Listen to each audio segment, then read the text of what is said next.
Listen, that's a great win, down 7-4 at halftime off of mistakes I think that we made. Bucknell's a good team. They're well coached. It's a former teammate of mine from Hobart. He's been there a long time. He runs a very organized, structured, disciplined defense. His first assistant, former player of mine, Joe Connor, is doing a great job as their offensive coordinator. So, again, we're down 7-4 because, they're a good, disciplined team and cashing in our mistakes. So, I'm just really happy that our guys live by the word perseverance, and we talk about that every day. We talk about being committed in life. Persevere through life. Sometimes things aren't going to go your way, but you got to persevere through that. And before you know it, it's a 7-7 ball game, 8-8, nip and tuck all the way. We're 10-8 with them, and we lose a little bit of focus and discipline. Ground balls in this game is going to make or break teams without a doubt. All the way through the playoffs into the championship, you got to win that ground ball battle. Heck of a job by John Marcelise in the second half to really pick up the pace, start winning faceoffs for us, gives us more time of possession, more shots, and they actually outshot us. I think it was 39-26, but that goes to show, and I've been in games like this before, where if you don't win that stat, you can still win the game, all right? It all matters about the ground ball. So I guess when I look at the stats and look at the ground balls and the percent of faceoffs, that's going to make the difference in winning and losing the game, and today it certainly did. We finished. Yeah, it was a big game, number 18, so it's always good to get a victory against a ranked opponent. Especially coming at home, first home opener. Getting to that 1-1 mark is huge after a big loss like Maryland. It's kind of hard to rebound, but we did a good job today. A lot of guys stepped up from the face-off, and Cody stepped up big today. So we were clicking on a lot of cylinders, which is good to get a complete win. Yeah, we definitely wanted to kind of burn the tape on Tuesday, kind of just forget about that.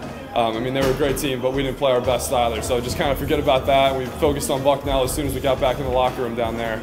And Bucknell's a great program. I don't know if we've never played them since I've been here, but I know Coach Gravani really wanted this win. He played in college with their head coach, and one of their assistant coaches is an alum of here. So definitely a nice sentimental win for Coach Gravani to get. Yeah, so John Marcelise came up huge all day.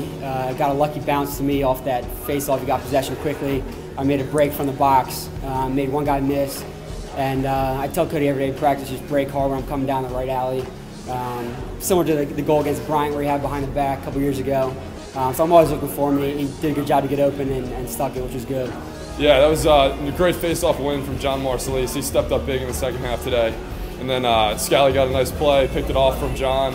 He was just coming down. I was kind of reading the defense, saw everybody kind of crashing down to get in the hole, and I just kind of cut back upfield against the grain, and Andrew, as always, is looking for me. So it was a great pass by him, and great play. Unbelievable. I think Andrew Scally was 3-5. Brett Schmidt might have been 2-5, or vice versa, and Cody Lair did his job. Cody Lair scores goals. And when he scores goals, we're going to win games. It's just how it is. It's how it has been since his freshman year, even a bigger role as a sophomore. We had him as a junior, and of course he took a seat last year, but that's the bottom line. That kid's got a big righty shot. He finishes well. When we can find him and he has room and time, he's going to take a good shot, the right shot for us.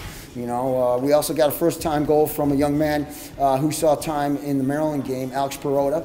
Number 41. He either started or was in the rhythm of that 3-goal deficit we had at 7-4, and he found a big shot to the cage for us. But I'm real proud of these young men and how they battled and persevered through a 7-4 loss, and he posted a W. It might have been a little bit sloppy at times, but you know what? I'll take a sloppy win over a pretty loss any day. It's in the left-hand column. It's number 18 in the country, and today they take a seat, and I'm real happy about that. Yeah, it's definitely a nice little milestone to have. It's not something you really think about too much, but when it happens and someone lets you know it happened, it's definitely a nice little thing to achieve. We had a little hiccup at the beginning of the game. Well, actually, before the game even started, I was going to run a little midfield. Came out, kind of got settled down.